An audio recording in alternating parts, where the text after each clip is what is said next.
uko ubu ngubu umuntu wakuroze wagutejeho nyatsi n'imyangara agiye kwigaragaza, agiye kuza.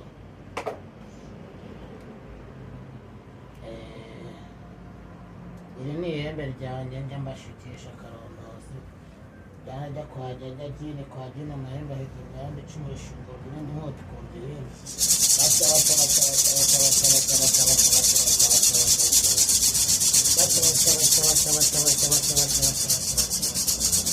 narababwiye ngo nzabahana, nzabarimbura abantu batiga, abantu batakoreye, abantu bahemukira abandi, abantu buzuye ubugome. Ngomba kubakuruza umuriro, nkabakuruza ihembe ryanjye karondozi, nkabateza ukubukuru, nkabateza icumu ryanjye, ubundi nkabashinga, nkabatwika bagashya, nkabagusha amaraso nk'uko nabo bifuza kuyagusha abandi, nkabahana nkoroka. Njye nta mikino ngira. Mwana wanjye, aba bantu bafite imbaraga rero, witonda utagira ngo urabona urupapuro rurahera uragurumana, ariko kuko bafite imbaraga dore aka ntabwo gahiye. Aka ngaka nako urabona barakugose impande n'impande, nyine baragukikije kandi ntibakwifuriza amahoro. Uyu murozi urabona we, uyu nguyu hano yari yahiye arimutse, ariko kuko n'ubundi nawe afite wanjye. Rero ngiye gushika umuntu wakuroze, kandi turabibonera kuri runo rupapuro.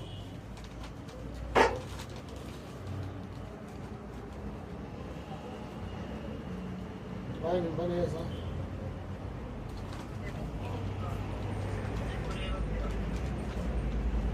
Byitegereze n'ingegini kwa dini radiya yajya kuri uyu muti urakazi.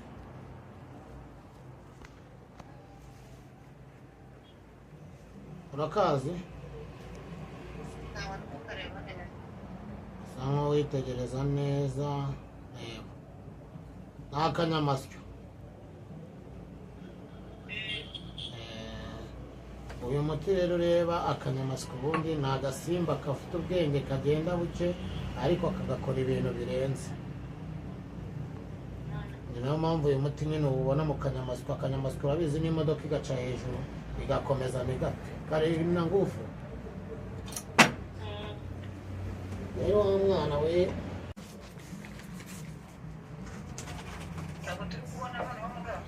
ndaje nari mba ndwana n'aba barozi bafite imbaraga, ntabwo biba byoroshye. Reka nze mbikurikirane ubirebe. Dore umwana wanjye,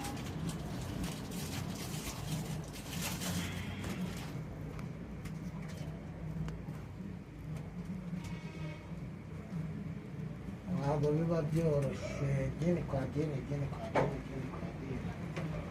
Amacumu ashingurwa ayandi, inkoti ikurwa ihenda, amahembe akurwa ayandi, jyaga kwa jyaga, radiya. Dini kwa dini, dini kwa dini. Amazina yawe ni nde? Ababyeyi turagira ngo mutwereke uyu murozi uri hakurya y'inyanja, mumujombaguze iri cumu, mumutwikishe ihembe karondozi, mumukuru uraza agaragara aha ngaha.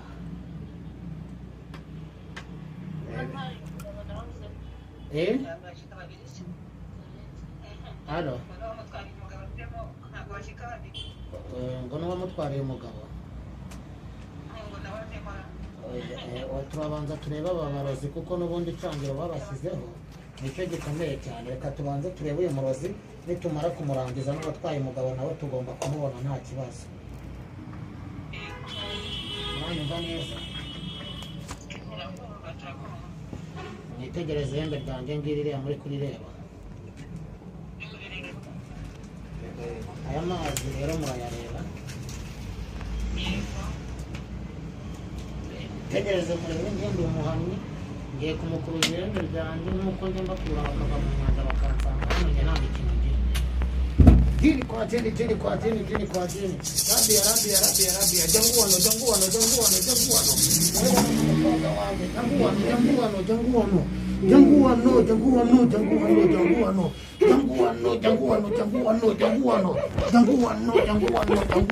Janguano. Utakurana na muzinda mbavura gavuga icyo Beatrice. Vuga janguano. Chako chani. Janguano. Bahira na muzinda mbavura. Amuho iki? Ngiye kumurahirira icumu, ndimushinga mwana wanjye. Ngiye kumushingira icumu. Naramuziritse hano. Ngo wamusize aha hantu. Nayo namuziritse. Aho wamuziritse? Wamuziritse hehe? Aha ngaha. Zana ibyo bintu wamuzirikishije bisa neza. Aje kuricyoma he. Ibi ni ibiki? Ibi ni ibiki? Nibyo wagiye gucisha umuhoro iki? Umuhoro iki? Uyu muryango umuhoro iki ko wawibasiye? Kurahira Nyamuzinda. Mwana wanjye uyu muntu tumukoze iki? Muri kumubona?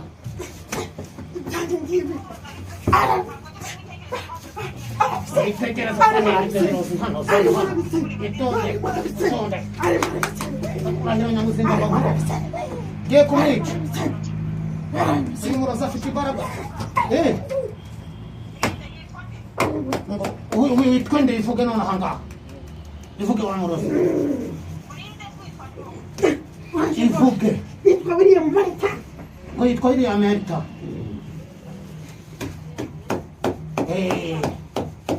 Ngiye kumwica. Murahira Nyamuzinda. Yego. Ngiye kumukura wajye mu mwanya wemba nkoroka. Yego mwana wanjye. Mera neza nk'uko murahira Nyamuzinda. Uzahibura.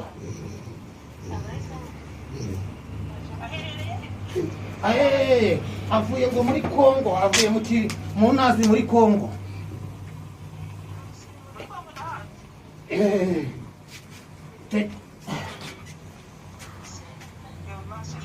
Wamubonye? Mwitegereze murebe.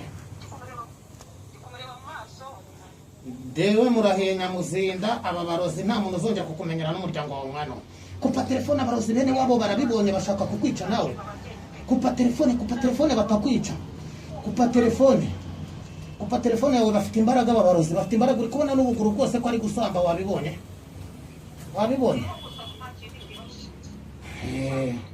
Ndangere ntabwo njya binandura umuhanga, ntabwo njya wenda abantu bayimukira abandi.